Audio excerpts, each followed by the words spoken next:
Hey there, everybody. Scotty Yo. Just a little bit different, always off brand here. Just a quick NRF. That's the National Retail Federation. Just want to run a little update. We have some friends of the program. Lena Moriarty, marketing eTail, runs it, does it. And then we have Lauren Livak Gilbert, okay, one of the doctor of PDPs, but also from the Digital Shelf Institute, and all of her great stuff and great work. They were at NRF. So I asked them, hey, can you give us a little recap? Can you tell us what's going on? And they were nice enough to give us this. Hello, coming at you for Always Off Brand for Scotty, Lauren and Lena. Hello. Ooh, I like that. Lauren and Lena. That's a fun one. Welcome to our first NRF. Yes, Right? both of us, first time here. So, Lena, what are you seeing at NRF? What are the big trends? You know, there is just so much going on, but among everything, I think that a topic that stands tried and true, you know, this year and last year as well, just AI. We're seeing AI, and I know that you're going to talk more about that, but a buzzword that I'm seeing actually is agentic AI, which is something that I haven't quite heard before, but I'm excited to learn more about and dive into. And then, you know, I think that social commerce is just still so hot to try. And with the fear of TikTok maybe going away, which surprisingly has not come up in a lot of sessions. People are avoiding the double T word, the Dun, TikTok. dun, dun. Scary. You know, there's so much video. There's so much video in today's day and age, so much digital noise. And I think that a lot of big brands and top dollar retailers are trying to figure out more about how to optimize that video and where to spend money on video that works. Because you can't just do UGC all the time. It has to have a plan behind it, you know? Yeah, 100%. And if I talk about AI, that's one of the big themes for me. And we know that everybody talks about AI. You have to talk about it. But I think there's actual tangible applications now with agentic AI. So for those who don't know what that is, it's like an AI agent. So like Rufus on Amazon, or using ChatGPT, or having a specific assistant do tasks for you or be able to perform some sort of action. So Helpful AI. exactly, helpful AI. So I was actually talking to someone yesterday about B2B, and they were saying an example of an AI agent is they can actually scan a bill of material, record all of the materials you need, find out where they are at the store, and then help you purchase them. So that's an example of an AI assistant. Or you can use an AI assistant to say, please plan out my meals for the next 2 weeks, identify which groceries I need, and automatically order them. I love that. And I think that that was such a helpful breakdown because it really just seems like AI that we're already using in our day to day. And people are just finally able to categorize it and come up with implementable ways to use it. So that's really exciting to see because it's going from AI as a buzzword to AI as action items. And it's like, you can't be scared of it. It's here. It's making it easier. It's making less options because it's choosing them for you. And it's actually an action driven. So the agentic piece is that an agent is actually using information about you, making a decision, and then there's an action that comes out of it. So that's really kind of the future of shopping if you think about it. So more mission-based search. There was a lot of talk about when you're going on to an Amazon or you're going on to a Walmart because they have Wallaby that will be coming out from an AI perspective or is already in beta. Searching for, I am planning a birthday party for my 6-year-old versus I need to buy balloons. So combining AI, agentic AI, AI search, mission-based search with traditional search, that's something I've heard a lot of here today. And also how AI can empower and scale a lot of things across retailers and brands. So if you walk the expo floor, there's a lot of robots. There's a lot of smart carts. Yeah, a lot of robots. A lot of smart shopping carts. There's digital signs. So when you're walking through a store, instead of having a stagnant price tag that's just a sticker, it's a digital price tag, and having actual digital screens on the shelves for retail media. So the AI and the digital landscape are kind of moving in store as well as being online. And, you know, that is such an interesting take too, because Kim Miller yesterday from Fabletics was saying that how are we bringing those digital shopping experiences to the store? Mm-hmm. So having video right there on your try-on shelves, like bringing the digital element to the in-store experience, similar to how you're saying, even with like the different shopping robots, etc. How are we bringing digital to the real life shopping experience and that really blended retail experience? So that's great. Any other big themes that you've seen emerging? Well, you remember when everyone said that the store is dead and there will never be a store ever again? That's not true. I've seen abort mission. Yes, 100%. I've seen a lot more focus on in-store and how you have such a big footprint there. And there's a huge opportunity from a retail media perspective. There's a huge opportunity from a digital experience perspective. And I think the overarching theme for me for NRF is experience. So we're moving from shopping to experiencing. Everything you do at all times during your life might not be a specific shopping journey, but you're having an experience and you can make a purchase. Yeah. And technology and AI are making that more seamless. It's like, how is the customer experiencing your brand? It's not just about, the digital experience, the app experience, the in-store experience. It's about that truly omni-channel hyper-personalization wherever your customer is, meeting your customer where they are. Exactly. Mm-hmm. So those are the themes that we've seen at NRF. Would love to hear from anybody else who's here. What are your takes? What are you seeing as the hot topics that are emerging? Bye. Thanks. Wasn't that awesome? God, they are just so cool. They're so great. And I was floating around. I'm looking for NRF audio and video and who's updating who.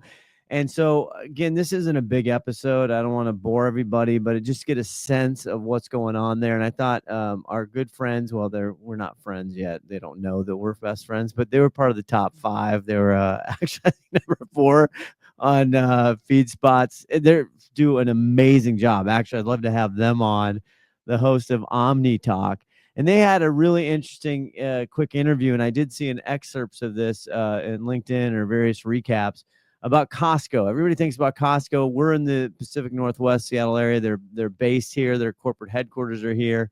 And so I thought this is a really interesting, when we talk about the other big retailers that have retail media networks and that are sitting on all this unbelievable first-party data. I mean, Costco gets forgotten about, and because, the .com and their e-commerce has been kind of just like, ho-hum. I even heard Jason and Scott talk about Costco recently on their big show, just how they're really in the building, in the warehouses. That's what they key on, their customers.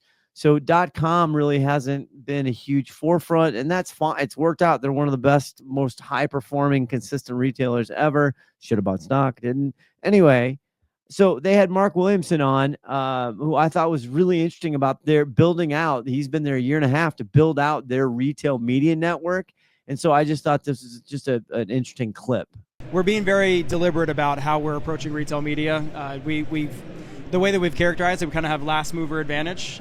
We are perhaps the largest non-mover in retail media in the space. And so and that's really was done on purpose. And the point is that Costco doesn't do anything that doesn't serve our core purpose of delivering value to our members every day. And retail media is a B2B business. It's a profit center. It's an ancillary revenue stream, and which is all well and good. Mm-hmm. But we want to make sure that whatever we do is specifically serving that core purpose of providing value to our members.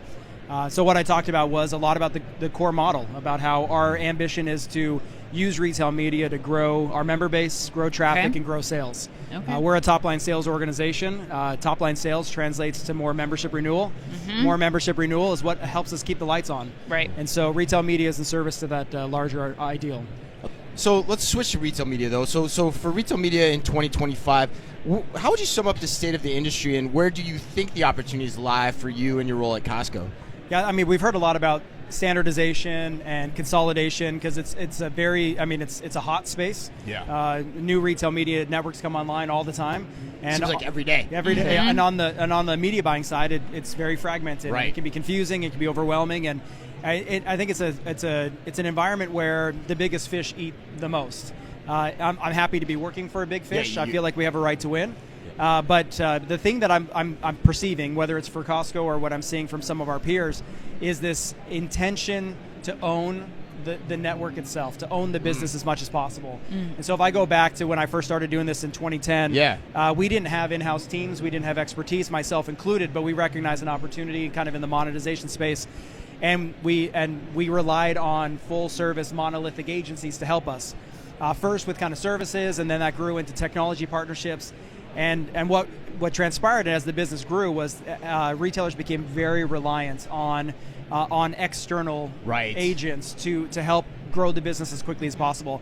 I think we reached a phase where if we look at the lead dogs like Amazon and Walmart and Target and Kroger and others that have really staked their claim in this and have really invested in talent and technology to be able to do this really well, I think more and more retailers are going to continue to figure out what of this part of this business can I manage on my own, what do I need help with, but more importantly though, how do I be the driver of my own ship at all times? Right. How do you control your own destiny, so to speak, in the space? That's where your opportunity lies. Well, and yeah, absolutely. And I think the technology and the talent pool have advanced to the point where retailers can do this. You don't have to go all in and get a ton of capital in order to do it. I don't think we need to necessarily create any new technologies ourselves.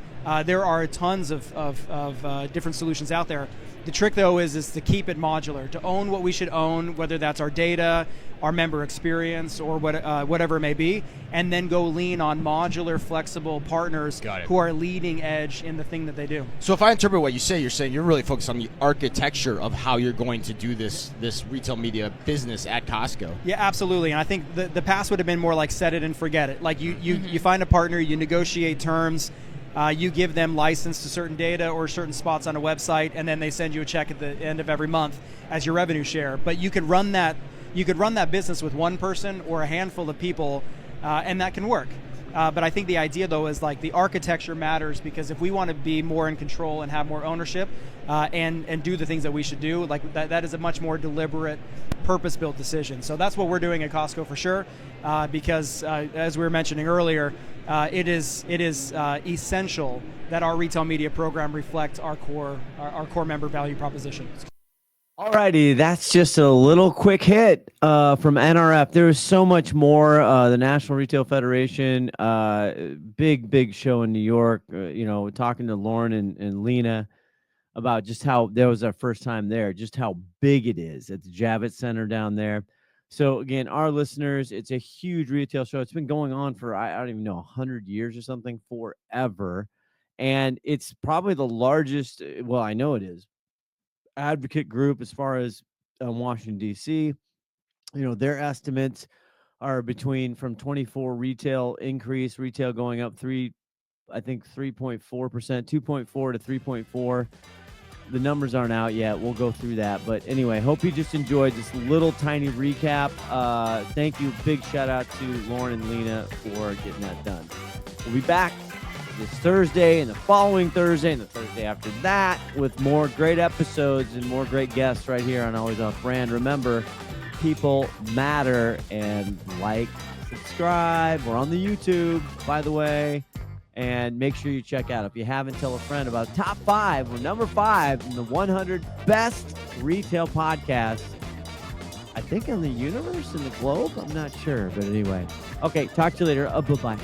Hey there, this is Haley from Quickfire, and they want me to read this so you know what this podcast is part of and how to find out more if you want. Always Off Brand is a production of Quickfire LLC and a part of the Learn and Laugh series on the Quickfire Podcast Network. For more information, go to quickfirenow.com. Have a good one, and thanks for listening.